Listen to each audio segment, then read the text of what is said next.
নাটোর শহরের ১৪ কিলোমিটার উত্তরে এলে স্বাগত জানাই চৌগ্রাম পরগনার রাজফটক।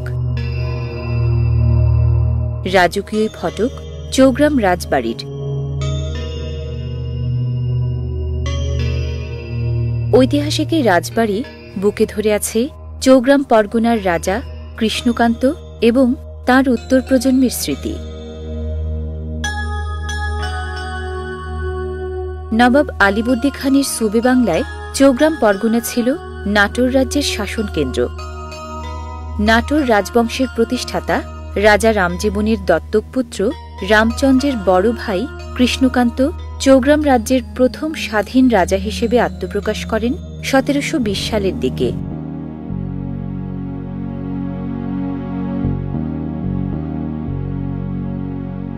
কৃষ্ণকান্তের জমিদারি পরগনার আয়তন ছিল ২৯,৪৮৭ একর, এস্টেট ছিল ৬৫টি। রাজা কৃষ্ণকান্তের গড়া চৌগ্রাম রাজ্য পর্যায়ক্রমে শাসন করেছেন রাজা রুদ্রকান্ত, রোহিণীকান্ত, রমণীকান্ত এবং রাজেশকান্ত। তাঁদের উত্থান পতনের নীরব সাক্ষী রাজবাড়ির এসব প্রাচীন বৃক্ষ।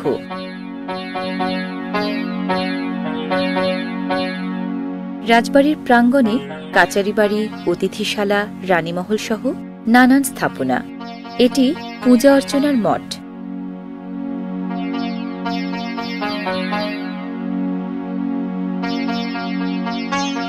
ধারণা করা হয় এই ভবনে থাকত জমিদারের পাইক পেয়াদারা। এখানটায় ছিল ঘোড়াশাল আর হাতিশাল। ১৭২০ সালের পরে তৈরি এসব স্থাপনা পরিত্যক্ত হয়েছে ১৯৪৭ সালের দেশ বিভাগের সময়।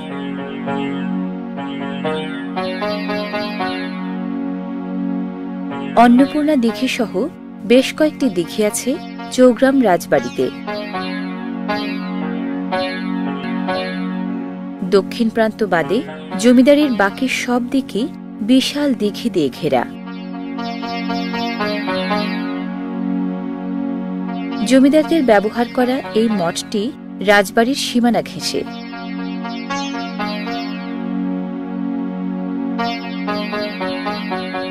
কলিকাতা বিশ্ববিদ্যালয়ের স্নাতক রাজা রমণীকান্ত রায়বাহাদুর খুব শিক্ষানুরাগী ছিলেন। তিনি রাজবাড়ির কাছাকাছি এই বিদ্যালয়টি গড়েছিলেন ১৯১০ সালে।